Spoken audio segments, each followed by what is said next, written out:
Right, Guillermo del Toro's Frankenstein. Let's talk about it because this film is making the rounds on Netflix and I literally have just watched it and I really want to talk about it. Let's get into it. Before I get into it, my name is Ed and I talk all things movie and TV, so if you like any of that stuff, make sure to give me a like and a follow. Thanks. So when I first heard that Guillermo del Toro is going to be making a Frankenstein film, I just thought, yes, this is a match made in heaven. Guillermo del Toro is a master at the gothic horror genre, and him doing Mary Shelley's iconic story just made sense. It was a match made in heaven. Turns out it really was a match made in heaven because the film is brilliant. However, when I first heard about the casting of this film, I was a little bit worried because Jacob Elordi, I think he's great. I think he was really good in Saltburn. He's very good in Euphoria.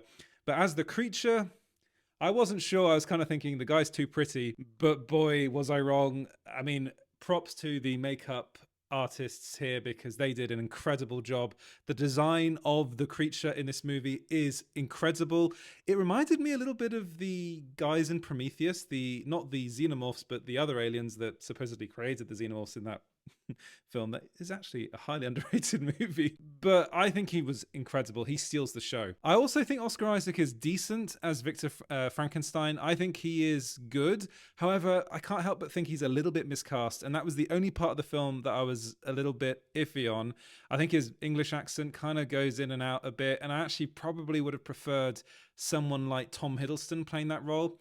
Interestingly enough, Tom Hiddleston was in one of my favorite Guillermo del Toro films, Crimson Peak, which is another gothic horror film from him, which is fantastic. If you haven't watched it, please do, because that is an underrated gem.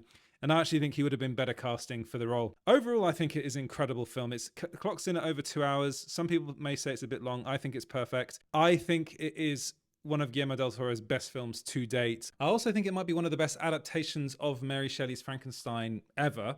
I think it is fantastic. I highly, highly recommend this movie if you haven't seen it yet. Please do go and watch it and let me know what you guys think of it in the comments.